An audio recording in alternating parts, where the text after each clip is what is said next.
Bab 919. Carlos agak kecewa. Ia menoleh kepala melihat tablet di atas mejanya. Awalnya, ia ingin mengoperasikannya. Tetapi begitu ia mengulurkan tangan, ia menarik tangannya kembali. Salah. Ini adalah tablet keluarga Moore. Walaupun teknologi keluarga Moore tidak sebaik Skywell, tetapi sistem anti pencurian dasar di komputer tetap ada. Jika ia mengotak-atik, pasti akan ketahuan.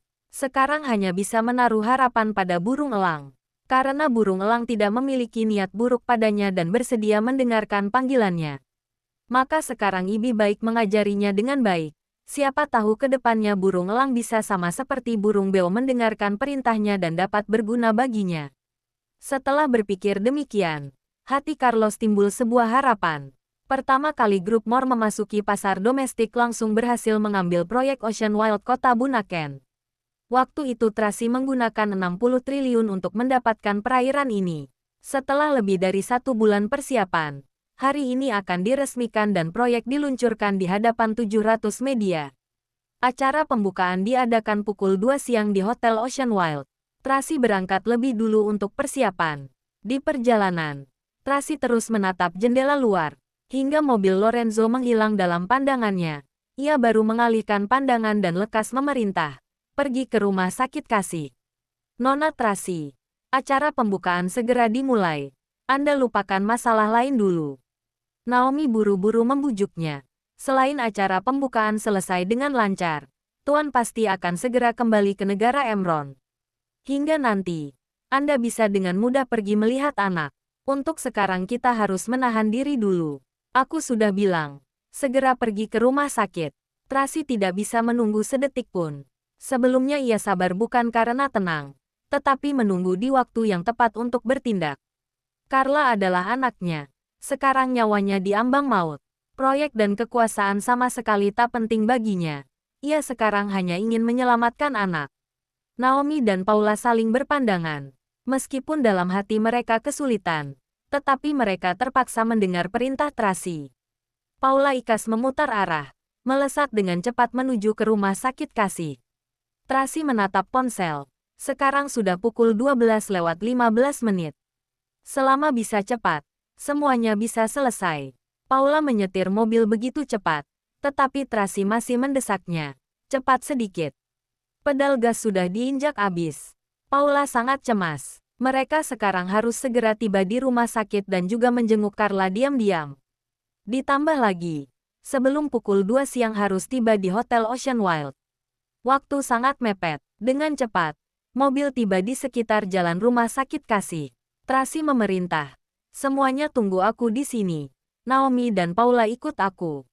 Baik, ketiga orang ini menyelinap masuk dari sisi belakang. Mereka dengan cepat menukar pakaian medis, berpura-pura menjadi perawat medis, lalu menyelinap masuk ke dalam ruang ICU tempat Carla berada. Untung saja sebelumnya Tracy sudah menyuap orang rumah sakit dan memeriksa lokasi kamar. Ia juga telah memeriksa rute rumah sakit, hingga dapat menghemat waktu lebih banyak. Tracy memberi kode mata. Paula memutar otak untuk mengalihkan perhatian pengawal dan suster di pintu. Tracy dan Naomi masuk ke dalam kamar. Carla sedang terbaring sekarat di atas ranjang. Wajah yang lembut sedang memucat putih di saat ini. Dua tangannya penuh dengan jarum infus. Hidungnya dipasang tabung oksigen dan di tubuhnya penuh dengan perlengkapan medis yang terpasang. Carla, ketika melihat Carla, mata Tracy mulai basah. Ia menutup mulut sambil menangis dengan tubuh gemetar. Ia mengira dirinya sekarang sudah cukup kuat, tetapi ketika melihat adegan ini, hatinya seperti tersayat.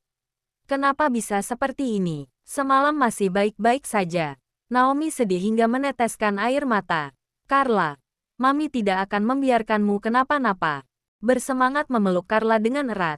Ia mengeluarkan sebotol obat cairan dan memasukkannya ke dalam mulut Carla. Nona Tracy, apa yang Anda lakukan? Naomi membelalakkan mata. Ini adalah obat penopang hidupmu. Diam. Tracy buru-buru menyuapi Carla, agar ia minum lebih banyak. Tetapi Carla baru minum setengah bagian. Sudah ada orang dari luar. Tracy memberi kode mata. Naomi terpaksa pergi mengatasinya. Bab 920. Setelah lebih dari 10 menit, Akhirnya Tracy selesai memberi Carla obat cairan itu. Lalu ia buru-buru menyimpan botol obat. Tak lupa berbisik di telinga Carla. Carla, jangan takut. Mami pasti melindungimu. Nona, Ryan dan pengawal lain kemari. Kita harus segera pergi. Kalau tidak, akan sulit dijelaskan. Naomi buru-buru mengingatkan. Tracy meninggalkan Carla dengan tidak rela. Mereka keluar dari jendela. Berhenti. Hartono mengejar. Baru saja hendak menegur. Di saat ini, Paula menoleh kepala melihatnya. Dalam seketika Hartono langsung mengenalnya. Ia langsung berhenti memanggil. Ada apa? Ryan buru-buru lari mendekat. Tidak apa-apa. Hartono segera menjawab. Ryan melihat tidak ada yang aneh di kamar. Jadi tidak banyak bertanya lagi. Ia hanya berpesan. Jaga dengan baik. Jangan sampai terjadi masalah. Baik. Ketiga orang itu dengan cepat naik ke mobil. Naomi tidak bisa menahan diri untuk mengingatkan. Nona Tracy, itu adalah obat penopang hidupmu. Setiap 7 hari sekali, Nona harus minum 1 botol baru bisa menjamin racun di dalam tubuhmu tidak aktif. Sekarang Anda telah menghabiskan 2 botol. Kedepannya harus bagaimana? Apa? Anda menghabiskan 1 botol lagi? Paula tercengang hingga membelalakkan mata. Aku tidak minum. Tidak akan mati. Tetapi mereka akan dalam bahaya jika tidak minum. Tracy sangat keras kepala. Selain itu, jika terjadi sesuatu denganku, kakak tidak mungkin mengabaikanku. Nona, Naomi kesal sekali. Tuan sudah bilang, obatnya tinggal ini. Tidak ada banyak. Paula panik. Nona menghabiskan 2 botol obat untuk mereka. Maka Anda harus bertahan selama 2 minggu. Selama 2 minggu itu, Anda akan merasakan kesakitan luar biasa. Sudahlah, Tracy menyela ucapannya dan memerintah. Telepon Hartono. Aku ingin mengetahui situasi di sana. Aku mana punya nomornya. Dalam seketika wajah Paula memerah. Omong kosong, Tracy berkata dengan tak senang. Jangan kira aku tidak tahu. Kalian berdua punya hubungan tersembunyi. Paula ingin menyangkal. Tetapi ketika melihat tatapan tajam Tracy, ia terpaksa menundukkan kepala mengakui. Sebenarnya hanya menguji keterampilan mobil. Tidak berdiskusi hal lain. Kami sangat berhati-hati. Tidak berani mengkhianati tuan masing-masing. Tentu saja Nona Tracy percaya padamu. Jika tidak, ia tidak mungkin menutup mata begitu saja. Naomi mencubitnya. Sekarang hanya butuh kamu menanyakan keadaan Carla. Tidak termasuk berkhianat. Baiklah, Paula mencoba menelepon Hartono. Setelah beberapa lama, telepon baru tersambung. Hartono mengecilkan suaranya dan berkata, "Halo, bocah busuk. Bagaimana keadaan Nona Carla?" Ketika Paula berbicara dengan Hartono, sikapnya langsung berubah menjadi arogan.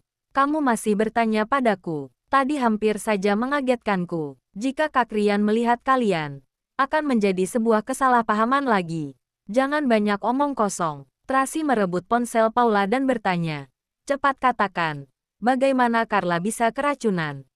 Apa kata dokter?" Nona Tracy. Hartono mendengar suara Tracy, lalu lekas bersembunyi di pinggir.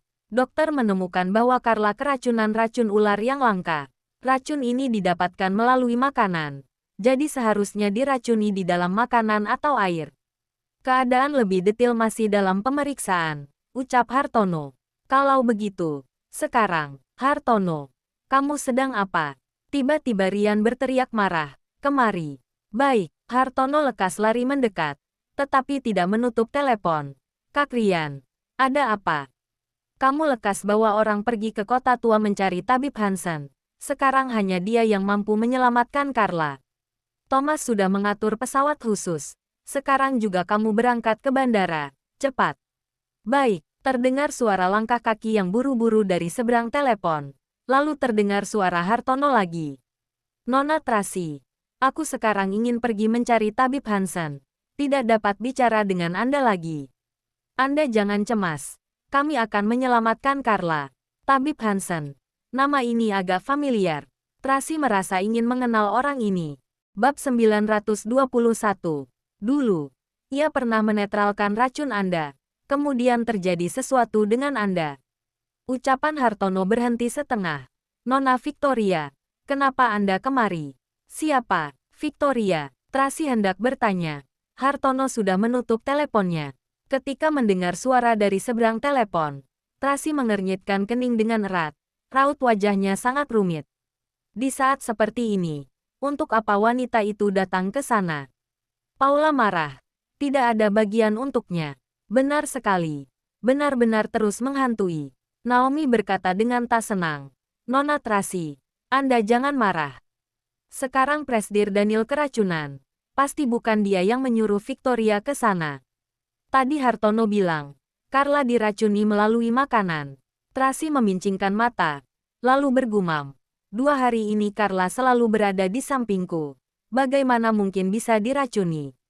Benar, ini benar-benar sangat aneh.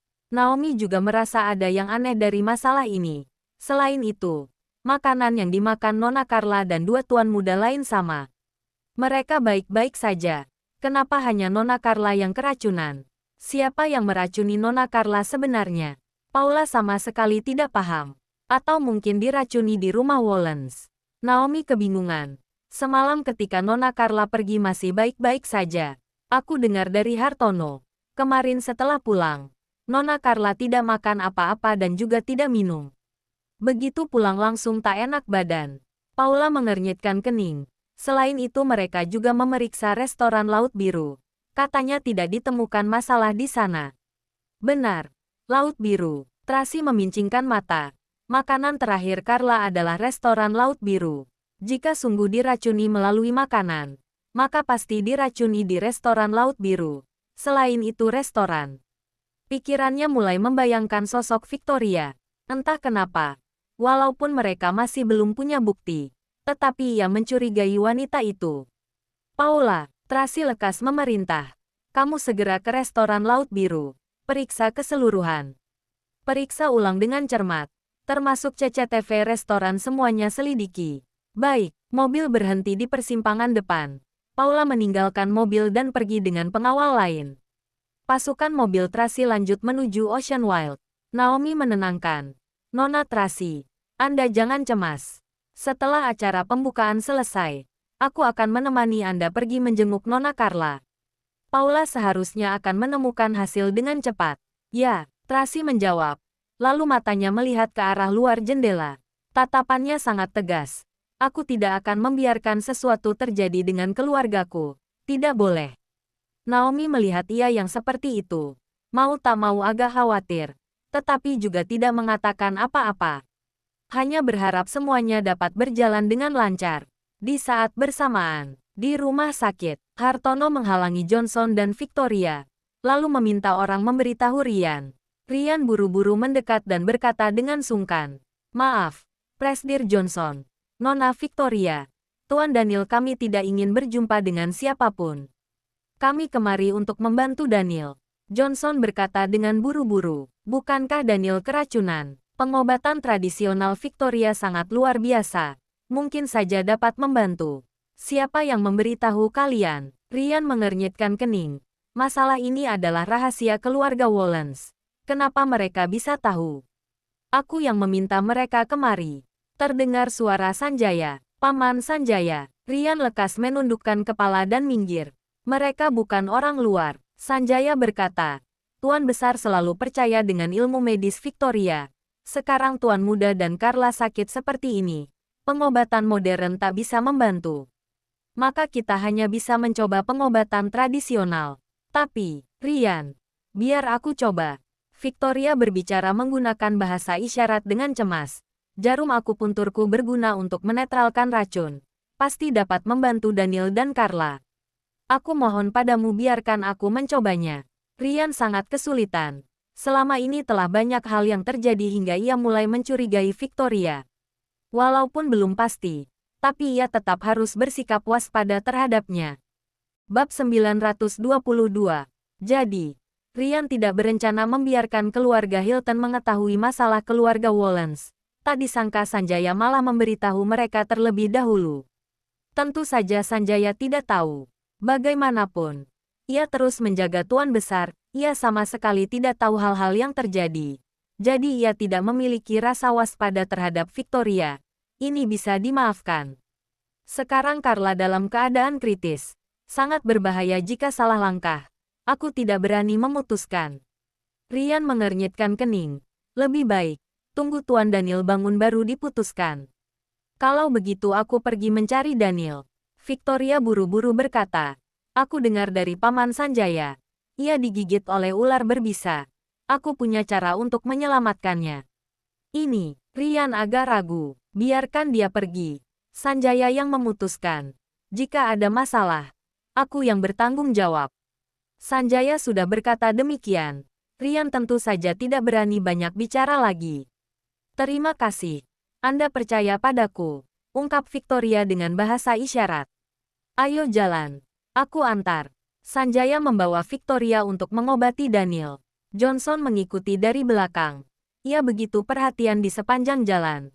Seolah sungguh menganggap Daniel adalah menantunya sendiri. Kamu pergi ke bandara dulu. Rian berpesan kepada Hartono. Baik, Hartono dan pengawal lain buru-buru pergi. Rian lekas mengikuti untuk mengawasi ayah dan anak keluarga Hilton itu. Dia tidak boleh membiarkan sesuatu terjadi dengan Daniel lagi.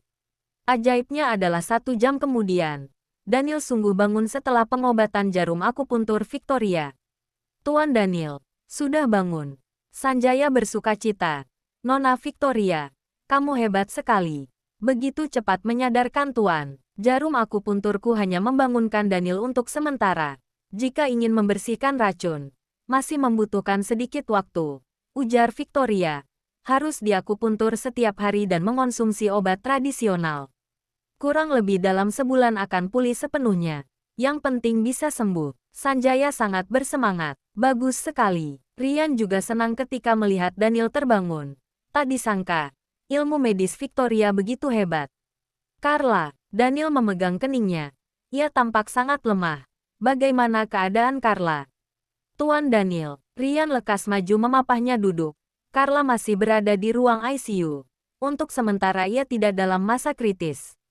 Daniel, tadi kamu digigit oleh racun berbisa dan pingsan. Victoria yang melakukan jarum akupuntur padamu. Kamu jadi begitu cepat bangun. Johnson buru-buru berkata. Lebih baik minta Victoria juga melihat anak itu. Victoria, Daniel mendongak. Lalu melalui penglihatan buramnya, ia melihat Victoria. Ia mengernyitkan kening. Kenapa kalian bisa di sini? Walaupun racun di tubuhnya masih belum bersih, pandangan masih buram. Tetapi ia masih sadar. Dalam keadaan ini, tidak seharusnya membiarkan orang lain masuk ke dalam ruang sakit. Daniel, aku kemari untuk membantumu. Victoria lekas menggunakan bahasa isyarat. Kamu percaya padaku. Aku pasti dapat menyelamatkan Carla. Di sini ada dokter. Daniel memukul kepalanya sendiri. Sangat sakit. Sakit seolah mau meledak. Kalian pulang dulu. Daniel, Johnson baru saja ingin bicara. Di saat ini seorang perawat buru-buru datang melapor. Gawat-gawat. Nona Carla kejang-kejang lagi. Apa? Sekujur tubuh Daniel bergetar. Ia lekas berbalik badan turun dari ranjang. Tetapi tubuhnya sangat lemah. Hampir saja tumbang. Tuan Daniel, Rian segera memapahnya. Dia sekarang tidak boleh banyak bergerak. Victoria lekas menggunakan bahasa isyarat dengan cemas. Jika tidak, toksisitas akan menembus dalam tubuh. Johnson lekas mendorong sebuah kursi roda. Bersama Rian membantu memapah Daniel duduk di atas kursi. Lalu mendorong Daniel ke ruang ICU. Apa yang terjadi? Kenapa bisa seperti ini? Sanjaya bertanya dengan cemas. Begitu banyak dokter. Tidak ada yang bisa menyembuhkan satu anak. Racun ini ganas sekali. Benar-benar dapat membunuh orang. Seorang dokter berbicara dengan nada menangis. Kami tak mampu menanganinya. Bab 923. Kamu, begitu Daniel berantusias. Bagian jantungnya muncul rasa nyeri. Tuan Daniel, jangan cemas. Aku sudah meminta orang untuk mencari tabib Hansen. Rian lekas menenangkan. Waktu tidak menunggu orang. Lily memimpin kepala dengan putus asa. Ia berkata dengan suara serak. Carla dia sekarang. Daniel, biar aku mencobanya. Victoria berjongkok di hadapan Daniel dan berbicara dengan bahasa isyarat. Percaya padaku. Baik, Daniel sekarang tidak punya cara lain. Hanya berpegang dengan secercah harapan. Jika kamu dapat menyembuhkan Carla, aku akan memberikan apapun yang kamu minta. Victoria pasti mampu menyembuhkan anak itu. Pasti. Johnson lekas berkata. Victoria, kotak obatmu. Cepat pergi. Victoria lekas masuk sambil membawa kotak obat. Lily dan para dokter penting lainnya menunggu di samping. Orang yang tak berkepentingan keluar dari kamar. Meskipun tubuh Daniel lemah, ia tetap bertahan dan menunggu kabar di luar. Sebelum Carla melewati masa kritis, ia tidak akan kemanapun. Pada saat ini, rumah sakit berpacu dengan waktu. Waktu itu sedang berlomba dengan nyawa. Di sisi lain, Tracy juga buru-buru tiba di Hotel Ocean Wild. Baru saja turun dari mobil, Jasper, bawahan Lorenzo datang menyambut serta mengingatkannya. Tuan sangat tidak senang. Nona Tracy, kamu harus hati-hati. Kakak sudah masuk. Tracy tahu Lorenzo tidak pernah menampilkan wajah di acara publik. Biasanya ia duduk di balik layar. Sudah tiba setengah jam, Jasper berkata dengan nada rendah. Cepat masuk, acara segera dimulai. Baiklah, Tracy menundukkan kepala berterima kasih. Terima kasih, Kak Jasper. Hotel Ocean Wild sangat ramai. Pintu masuk lantai 1 dipenuhi oleh berbagai media yang sedang menunggu dengan cemas. Tracy mengenakan pakaian putih.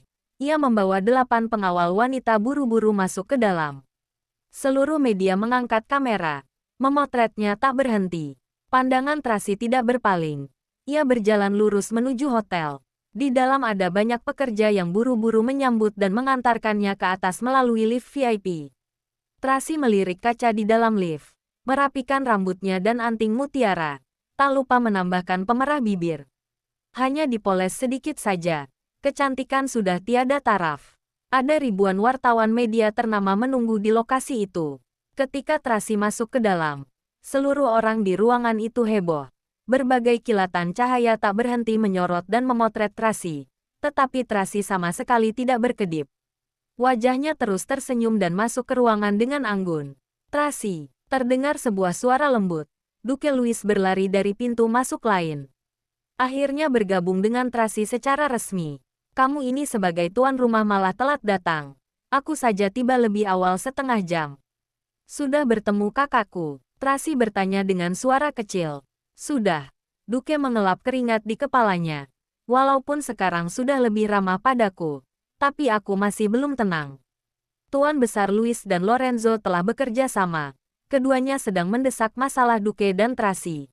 Jadi Lorenzo menganggap Duke sebagai orang sendiri. Tetapi, Duke Louis masih sangat takut padanya. Kakakku tidak akan makan orang. Untuk apa takut? Tracy bercanda. Justru hewan peliharaannya yang ditakuti. Jangan coba-coba menyentuhnya. Jangan bicara lagi. Duke ingin menangis tanpa air mata. Tracy membuat gestur tangan. 2 orang duduk di atas panggung. Pembawa acara mulai memimpin acara pembukaan. Pertama-tama membacakan dokumen legal pembelian Ocean Wild Kota Bunaken. Lalu mengundang Tracy untuk berpidato. Pidato Tracy sangat singkat dan sederhana, namun sangat berpengaruh. Tema pidatonya adalah mengembalikan alam kepada manusia sehingga manusia tidak hanya melihat dan menikmati laut, namun juga dapat memahami laut. Karena mereka akan menggunakan teknologi tinggi untuk mendirikan arena bermain di dasar laut. Intinya adalah mendirikan terowongan kaca di dasar laut, agar orang-orang dapat masuk ke dasar laut melalui terowongan kaca ini untuk menikmati keindahan dunia laut secara dekat. Ide ini menarik perhatian seluruh media. Semua orang berebutan mengajukan pertanyaan. Tracy menjawab dengan lancar. Jangan lupa like, comment, and subscribe ya. Terima kasih. Tunggu terus kelanjutannya.